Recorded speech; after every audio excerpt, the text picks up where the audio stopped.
दूसरी बात गजोड़ जी, इन्होंने मुहिम क्या चला रखी है? अन्नपूर्णा। अन्नपूर्णा अन्नपूर्णा मुहिम चला रखी है।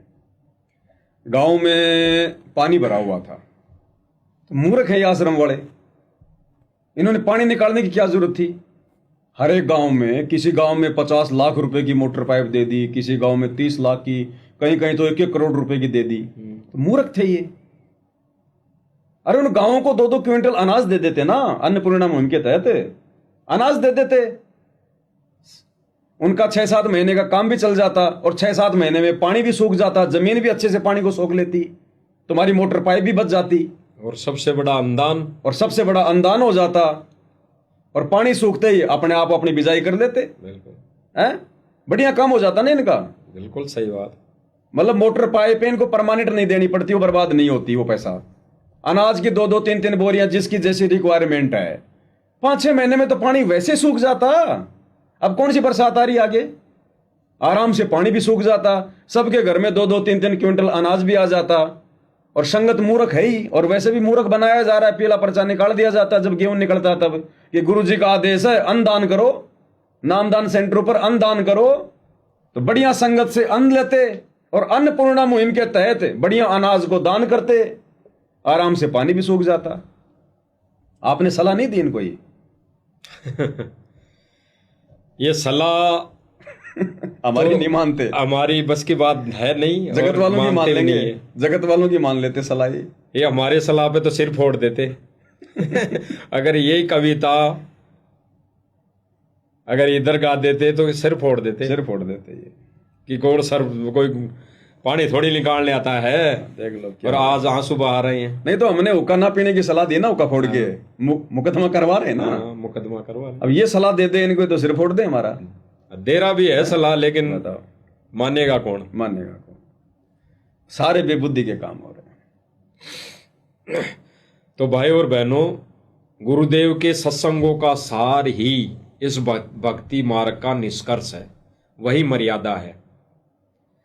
तो भाई और बहनों, सब भाइयों बहनों ने देखा, और ये संदेशा हमारे आश्रम वाले भाई बहनों तक भी जाता है। तो उन्होंने भी विचार करना है। बाकी तो गुरुदेव भगवान ने तो जो करना है वो कर चुके, क्योंकि संगत 90% संगत है वो काल के पाले में बैठ चुकी है, क्योंकि धीरे धीरे उनके रंग चढ़ चुका है। और आने वाले समय में ऐसा रंग चढ़ जाएगा, जैसे अभी जो उसके विचार सुनाए सरपंच जी के, रामउतार जी के, कि वो प्रार्थना कर रहा है कि भाई जो भी धार्मिक है, जो रीति रिवाज है, इनकी मूर्तियां हैं, परंपराएं हैं जगत वाली, उनमें छूट मांग रहे हैं, ढील दी जाए। तो आज की मेरी गुरुजिया की अपील यह है, गुरुजिया से प्रार्थना करना में जो भेजू हूँ, एक तो जो हमारे अनुयायी हैं उनके लिए सामाजिक दुख सुख में, सामाजिक संस्कारों में शामिल होने के लिए कुछ नियमों का ढील दी जाए। जो समाज में भ्रांतियां फैल रही है, ताकि वो भ्रांतियां दूर हो और ज्यादा से ज्यादा लोग हमारे सत्कर्मों में हमारे साथ जुड़ सके। तो ढील ये छूट किनके लिए मांग रहा? वो अपने लिए तो मांग रहा नहीं, क्योंकि उनको तो पहले ही छूट है, वो तो करते आ रहे हैं। वो मांग रहा है संगत के लिए, वो संत रामपाल जी महाराज की संगत के लिए मांग रहा है कि गुरुदेव जी से प्रार्थना करो कि आपकी संगत को ये छूट दें, ताकि ये समाज में हमारे साथ बैठे उठे, ये थोड़ा रीति रिवाजों में सहयोग करें। तो भाई और बहनों, ये आने वाले समय में इस विषय को लेकर आश्रम मैनेजमेंट कह देगा भाई जब जब भूल पड़े पुस्तक में तो गुरुजी ने पहले ही छूट दे रखी है, तो करने में हमारे को कोई दोष नहीं, और संगत के फिर रंग चढ़ जाएगा। और संगत तो फिर चाहती ही है, क्योंकि धीरे धीरे बुद्धि ऐसी हो चुकी है, संगत की रंग चढ़ चुका है जगत वालों का, राजनीति में, रैलियों में, धरना प्रदर्शनों में जाके।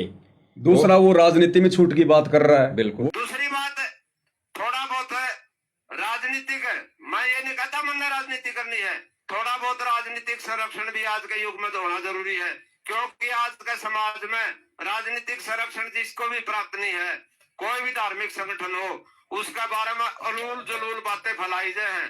दूसरा वो राजनीति में छूट की बात कर रहा है। बिल्कुल। वो भी संगत के लिए। बिल्कुल। खुद तो सरपंच है ही, और राजनीति में है ही, खुद के लिए थोड़ी छूट मांग रहा है, संगत के लिए छूट मांग रहा है। और ये कह देंगे भाई गुरुजी ने दे रखी है तभी तो हम जाते हैं बीजेपी की रैलियों में। अब जैसा ये करेंगे वैसा ही पीछे संगत करेगी। अब गुरुजी के लड़के आश्रम में साफा पहन पहन के अपना सम्मान करवा रहे हैं, संगत देख रही है ना। उन आश्रमों में जाने वाली संगत कल को अपनी रिश्तेदारियों में जाएगी, उनका कोई मान सम्मान कोई करना चाहेगा, वो क्यों नहीं करवाएंगे? वो विचार करेंगे यार गुरुजी के बेटे करवा रहे हैं मान सम्मान, हमें क्या दिक्कत है, फिर हम भी तो भगत हैं, वो भी भगत हैं, इसका मतलब मर्यादा नहीं टूटती। संगत भी वही करेगी। आज गुरुजी के लड़के राजनेताओं की रैलियों में जाना, समर्थन करना, कल को नादान संगत जब आएंगे चुनाव तब क्या करेगी?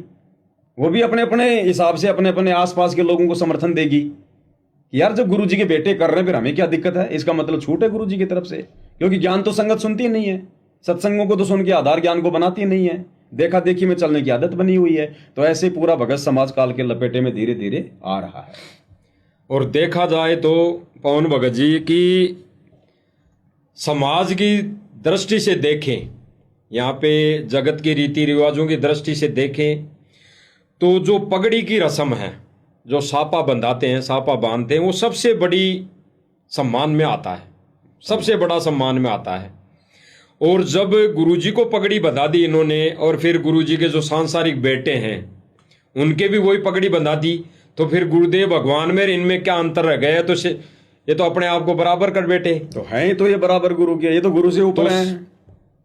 तो गुरुदेव भगवान का कहाँ सम्मान हुआ? तो बेइज्जती कर दी इन्होंने। कौन तो कह रहा कि गुरु का सम्मान हो रहा है? ये गुरु को मानते कहाँ हैं? आपको एक छोटा सा वाकया बताता हूँ। बरवाड़ा आश्रम में एक बार एक सुरेश नाम का भगत है, वकील भी हो, दिल्ली से है, वो कुछ मुकदमों को हैंडल कर रहा था। और ये आश्रम वाले जो मेन लोग थे, बलजीत है, महेंद्र है, रामनिया छावड़ा है, कई लोग उसको सहयोग नहीं कर रहे थे। गर्मी का समय था। एक बार वो आश्रम में आया जहाँ गुरुदेव भगवान बैठे थे अंदर हॉल में। ये 4-5 भगत, बलजीत है, महेंद्र है, ये 4-5 भगत गुरुदेव के आसपास थे। गुरुदेव चेयर पर बैठे हुए थे। वो सुरेश भगत बेचारा गर्मी में आया, हांफता हुआ, दुखी मन से सीधा जाकर गुरुदेव के चरणों में दंडवत किया और दुखी मन से गुरुदेव के चरणों में बैठकर कहा कि गुरुदेव, ये लोग आपको परमात्मा नहीं मानते। वहां महेंद्र भी खड़ा था, रामनिया छावला भी खड़ा था, बलजीत भी खड़ा था, और भी बड़े बड़े भगत खड़े थे, राजेंद्र था। तो सुरेश ने कहा कि गुरुदेव, ये लोग आपको परमात्मा नहीं मानते। तो गुरुदेव ने घुटनों पर हाथ रखकर खड़े होते हुए दुखी मन से कहा कि बेटा, तू तो परमात्मा की बात कह रहा है, ये तो मुझे गुरु भी ना मानते। तो ये कहां गुरु को गुरु मानते हैं? अगर गुरु को गुरु मानते तो गुरु का चेला कभी अपने सिर पर आश्रम में पगड़ी नहीं बंधवा सकता, कहीं भी बिल्कुल नहीं बंधा सकता।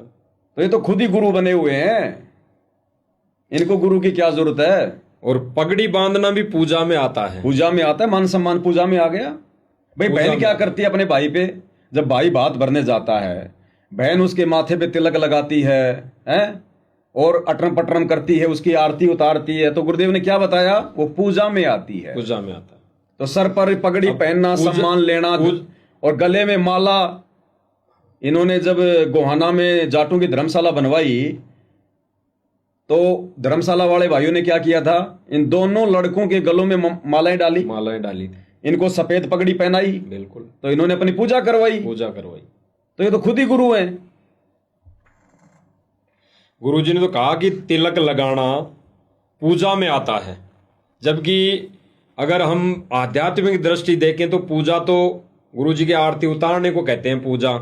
लेकिन गुरुदेव भगवान ने कहा कि तिलक लगाना भी पूजा में आता है। तो ये सापा पहनना, ये जगत वालों से ये रक्षा सूत्र बंधवाना, ये पूजा में आता है। तो ये तो पूजा करवा रहे हैं। और सतनाम के नियम में तो गुरुदेव ने साफ साफ कह रहा कि बच्चों, ना हमने गले में माला डालनी, ना किसी से डलवानी, ये पूजा में आता है। तो भाई और बहनों, विचार करना है इन बातों पे। और जो साथ संगत को मत कहो विचार करना, उनको अच्छा नहीं लगता। संगत को मत कहा करो कि भाई और बहनों विचार करो, उनको अच्छा नहीं लगता। हाँ, ये बातें अच्छी नहीं लगता। हाँ, आश्रम वाले भाई बहनों को ये बातें तो बिल्कुल पवन भगत जी कह रहे हैं कि अच्छी नहीं लगती। कारण ये है कि ये जो बातें कर रहे हैं लाइव में बैठकर, ये कौन कर रहे हैं? ये तो गुरुद्रोही हैं। गुरुद्रोही हैं। और भाई दास ये कह रहा है मालिक के ज्ञान आधार से कि उनसे अच्छे तो फिर गुरुद्रोही की संगति ठीक है। आश्रम वालों से, आश्रम जगत वालों वालों से से अच्छी, जगत वालों से अच्छी तो गुरुद्रोही की संगति अच्छी है। यहाँ पे कुछ ज्ञान आधार की बातें ही हो रही है भाई और बहनों। मर्यादा तो नहीं टूट रही, राजनीति में तो नहीं जाना पड़ रहा, रैलियों में तो धक्के नहीं खाने पड़ रहे। और गुरुदेव भगवान यहाँ केवल भक्ति और अपनी महिमा सुनने के लिए आता है, और अपने भगत से, अपने भगत के मुख से अपनी महिमा सुनने के लिए आता है वो। तो ये काम यहाँ पे हो रहा है, इसलिए ये संगति ठीक है भाई और बहनों। जहाँ जन से महिमा सुनूं वहां मैं गवन करंत, वो तो नगर अमान है जहाँ मेरे प्यारे संत। और अभी जो सुना यहाँ पे क्या महिमा हो रही थी, सूखा पानी निकालने एक संत जमी पर। तो भाई और बहनों विचार करने की बातें हैं। और खास तौर से दास तो फिर निवेदन करेगा इन सतलोक आश्रम वाले भाई बहनों से जो आश्रम से जुड़े हुए हैं, इसमें मान बढ़ाई और ये राग द्वेष और ये सारी चीजें छोड़कर विचार करना पड़ेगा, बिल्कुल विचार करना पड़ेगा गहनता से, गहराई से। रोटी छोड़ सकते हैं लेकिन ये मान बढ़ाई। अब आपके मन में आपकी बुद्धि केवल इतनी कर दी आश्रम वालों ने कि ना गुरुद्रोही है, गुरुद्रोही की वीडियो नहीं देखनी।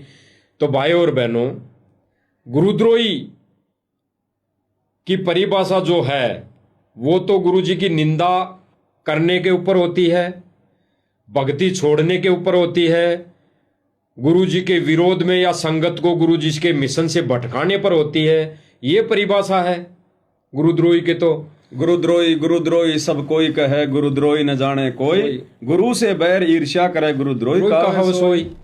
तो भाई गुरुद्रोही तो वो है जो गुरुजी की निंदा करे, चुगली करे, गुरुजी के मिशन पर कोई आंट लगाए। भाई गुरुजी के मिशन पर कहाँ आंट लग रही है, सत्य ही तो बताया जा रहा है।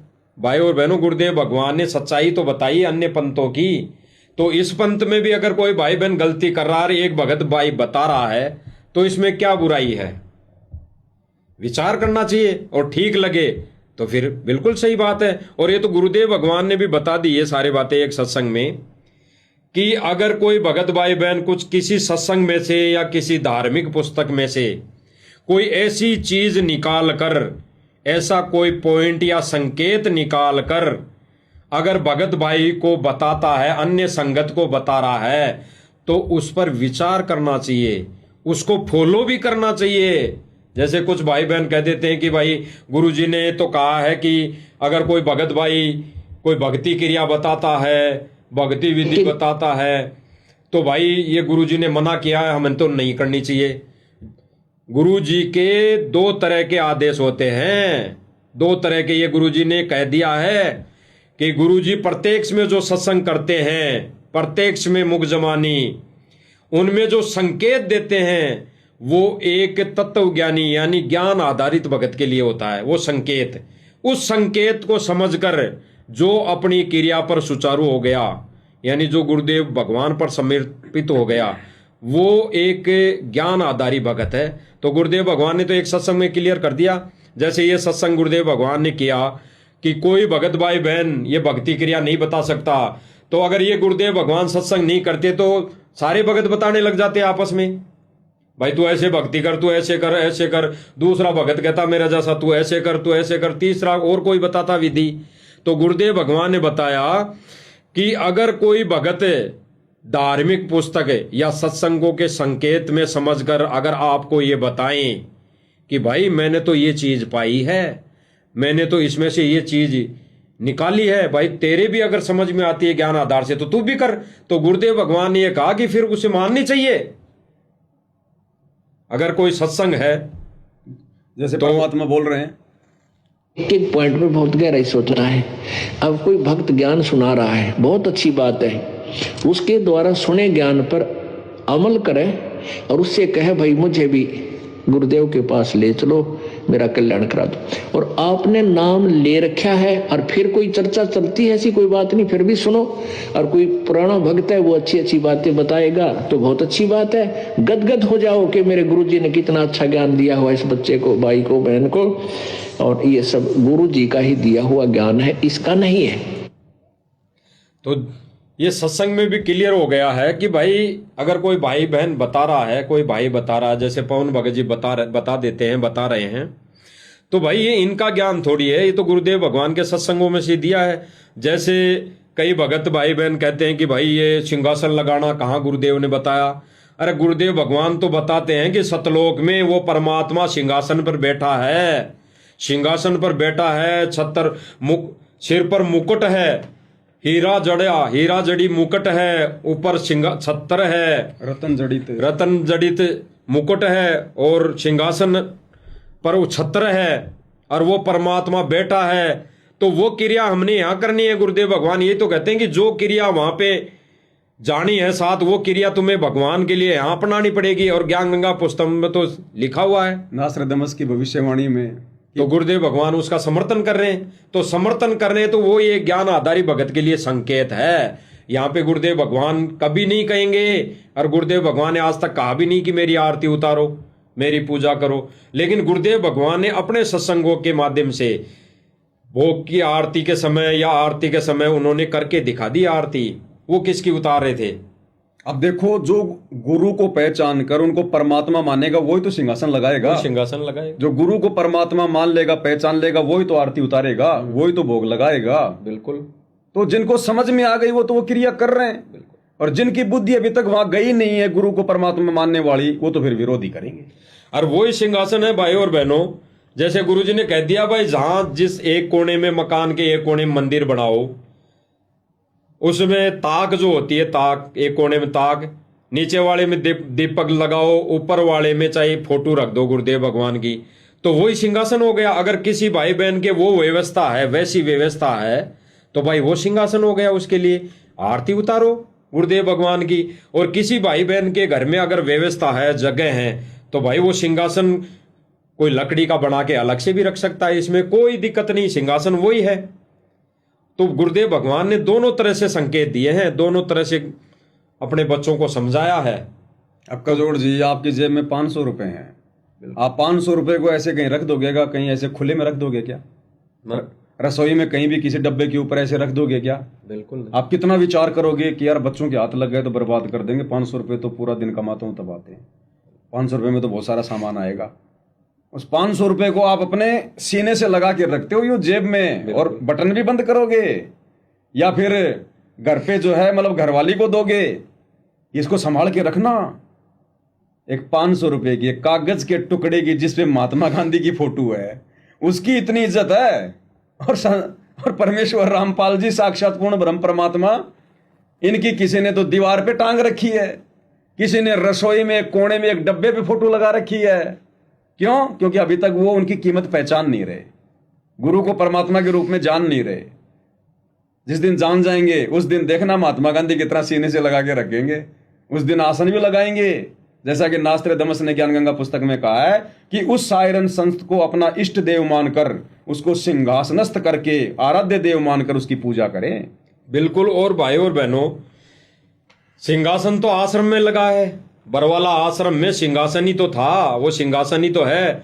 तो गुरुदेव भगवान ने कहा कि घर में आश्रम बनाओ, और घर ही हमारा आश्रम है, तो सिंहासन जरूरी है। सिंहासन भी अति आवश्यक है। गुरुदेव भगवान को विराजमान अगर करवा रहे हैं तो ऐसे थोड़ी है जैसे अभी पवन भगत जी ने बताया कि कई तो भक्तों ने रसोई में टांग रखी है गुरु जी की छवि को, जबकि गुरुदेव भगवान ने तो बताया कि गुरुदेव भगवान की छवि को, फोटो को सीने से लगा लगा के रोए, आंखों में आंसू आए, बार बार में उसको सीने से लगाएं। तो ऐसे ही कैसे टांग दें गुरुदेव भगवान की छवि को? तो उसके लिए तो सिंहासन अवश्य होना चाहिए। भाई और बहनों, ये पॉइंट विषय अलग था, आज थोड़ी सी चर्चा हो गई है इस पर। सिंहासन लगाना फिर जरूरी भी होगा, क्योंकि परमात्मा ने सद्बुद्धि दी कि भाई गीता अध्याय 3 श्लोक 13 के अनुसार अपने भगवान को भोग लगाओ। बिल्कुल। अगर तुमने भगवान को पहचान लिया तो भोग लगाना भी शुरू करो। अब भोग लगाएंगे तो क्या सिंहासन नहीं लगाएंगे? क्या परमात्मा विराजमान नहीं होंगे, बैठेंगे नहीं? जब हम 2 कोड़ी के जीव 6-6 फुट के बेड पे सो रहे हैं और हमारे भगवान वो खुट्टी पे टंगे रहेंगे। और गुरुदेव भगवान ने भगत जी ये भी तो कहा भाई और बहनों, आश्रम के अंदर जो भी भंडारा बनता था, आश्रम में, बरवाला आश्रम में जो भी भंडारा बनता था, उसका पहला यानी पहले भोग परमात्मा के निमित्त निकाला जाता था और वो भोग लगाया जाता था। तो घर में जब आश्रम है और घर में भंडारा बन रहा है, तो क्यों ना हम पहले परमात्मा को भोग लगाएं। और भोग अगर परमात्मा को लगेगा भाई और बहनों, तो उसकी व्यवस्था भी करनी पड़ेगी।